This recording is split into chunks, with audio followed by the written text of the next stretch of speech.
சென்னையிலேருந்து வந்திருக்கேன்.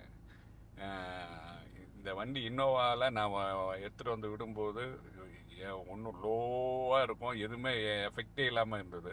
இன்றைக்கி இவர் வந்து ஸ்பீக்கர் போட்டு ஆம்பு ஸ்பீக்கர் எல்லாம் போட்டு ஊஃபர்லாம் போட்டு இன்றைக்கி எனக்கே ஆச்சரியமாக இருக்குது, இந்த வண்டியில் இவ்வளோக்குள்ளே எஃபெக்ட் இருக்குமான்ட்டு. ஒரிஜினல் செட்டில் அவ்வளோ எஃபெக்ட் வர வச்சார். ஃபஸ்ட் கிளாஸாக இருக்குது, நல்ல பர்ஃபார்மன்ஸ்லாம் நல்லா இருக்குது. வண்டி இப்போ ஓட்டுறதுக்கே அவ்வளோ ஆசையாக இருக்குது. கேட்குறது இளையராஜா சாங்ஸ்லாம் அவ்வளோ அருமையாக இருக்குது, தெளிவாக இருக்குது, நல்லா இருக்குது, நல்லா பண்ணி கொடுத்துருக்காரு. Hi guys, welcome to digital auto.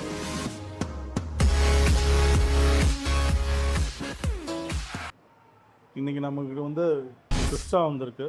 அவங்க வந்து சென்னையிலேருந்து வந்திருக்காங்க. இந்த கஸ்டமர் பார்த்திங்கன்னா ஆல்ரெடி ஒரு பேசிக் செட்டப் ட்ரை பண்ணியிருக்காங்க. ஸோ அது வந்து ஒரு பேசிக்கான ஒரு ஜேபிஎல் காம்பனண்ட் 90 வாட்ஸ் CS7ங்கிற மாடல். அது அந்த காம்பனண்ட்டும் பின்னாடி ஒரு ஜேபிஎல்லோட கோஆக்சியல் ஸ்பீக்கர்ஸும் போட்டு வந்துருக்காங்க. ஸோ அவர் கேட்டது என்னென்னா, எனக்கு ஆடியோ குவாலிட்டியாக இல்லை, எனக்கு கொஞ்சம் பெட்டராக பண்ணி கொடுங்க. அவங்க பண்ணது ஒன்றும் இல்லை, வெறும் ஸ்பீக்கர்ஸ் மட்டும்தான் போட்டிருக்காங்க, வேறு எதுவுமே பண்ணல. இதை வந்து அப்கிரேட் பண்ணி கொடுங்க அப்படிங்கிற மாதிரி கேட்டிருந்தாங்க. ஃபைன், ஓகே, கொண்டு வாங்க பண்ணித்தரேன் அப்படிங்கிற மாதிரி சொல்லியிருந்தேன். டேம்பிங் பண்ணணும், ப்ளஸ் ஒரு டிஎஸ்பி, ஒரு 4 சேனல், ஒரு மோனோ, ஒரு சப். இதை பேசிக்காக 2-வே பேசிவ் செட்டப் பண்ணுறதுக்கு முன்னாடி சஜஷன். பட் அவர் கேட்டது வந்து எனக்கு 2-வே ஆக்டிவ் பண்ணி கொடுங்க அப்படிங்கிற மாதிரி கேட்டார். ஆனால் பட்ஜெட் கன்ஸ்ட்ரெயினும் இருக்குது அப்படிங்கிற மாதிரி கேட்டாங்க. சரி, ஓகே, சென்னையிலேருந்து கேட்குறாங்க, ஃபைன், வாங்க கொண்டு வாங்க பண்ணித்தரேன்னு சொல்லியிருந்தோம். வந்ததுக்கப்புறம் என்ன டிசைட் பண்ணோன்னா அப்படின்னா, அவரோட ஸ்பீக்கர்ஸ் எல்லாம் எதுவுமே நம்ம மாற்றலாம். அவங்க ஸ்பீக்கர்ஸ் சேஞ்ச் பண்ணி தான் கேட்டாங்க. பட் நான் வேண்டாம், பட்ஜெட் கன்ஸ்ட்ரெயினுக்குனால நம்ம 2-வே ஆக்டிவ் பண்ணிக்கலாம். இந்த ஸ்பீக்கர்ஸே ஒரு மாதிரி ஒரு பேசிக் ஸ்பீக்கராக இருந்தால் கூட இந்த 90 வாட்ஸ் ஆர்எம்எஸ் இருக்க ஸ்பீக்கர்ஸ் நல்லா ஒரு மாதிரி ஓகேயான ஸ்பீக்கர்ஸ் தான். ரொம்ப மோசமான ஸ்பீக்கர், வேர்ஸ் ஸ்பீக்கர்ஸ்லாம் கிடையாது. அதிலே நல்லா அருமையான அவுட்புட் எடுத்திருக்கோம். ஒரு நாகமிஷியோட 230 டிஎஸ்பி ப்ரோ சீரிஸ் டிஎஸ்பி ஒன்று போட்டுட்டு, தென் ஒரு 4 சேனல் ஆம்பிளிஃபயர். அங்கே வந்து நம்ம என்ன பண்ணோம், ஒரு ESXோட கிளாஸ் AB ஆம்பிளிஃபயர் 100.4 அந்த 4 சேனல் ஆம்பிளிஃபயர், இது ரெண்டும் தான் நம்ம இன்ஸ்டால் பண்ணோம்.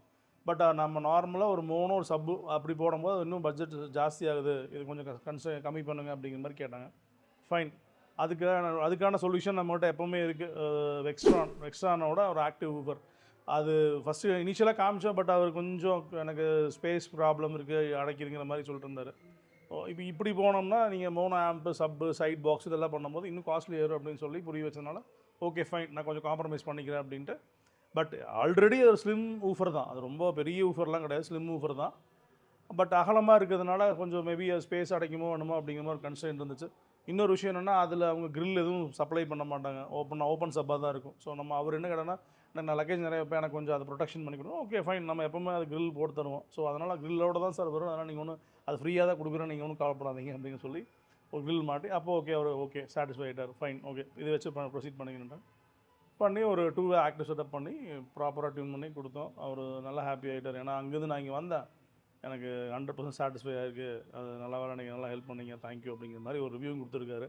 டெமோவும் போட்டிருக்கோம், பாருங்கள். தேங்க்யூ. செய்தி சொல்லி ஆவணியில் தேடி வச்சு செய்தி சொன்ன மன்ன வருதா, எனக்கு செய்தி சொன்ன மன்ன வருதா, சொந்தம் சொல்லி நெத்தியில குங்குமத்தை வச்ச ஏன் மன்னவர் மன்னவருதா.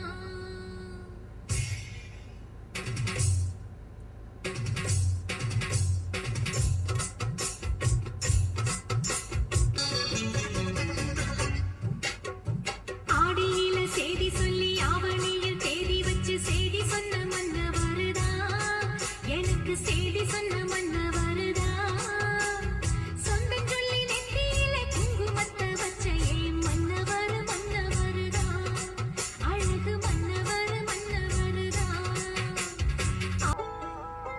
பாடி பூங்குயிலே பூங்குயிலே கேளு, நீ பாட்டெடுத்த காரணத்தை கூறு, யாரிடத்தில் உன் மனசு போச்சு, நூலை போல உன் உடம்பு ஆச்சு,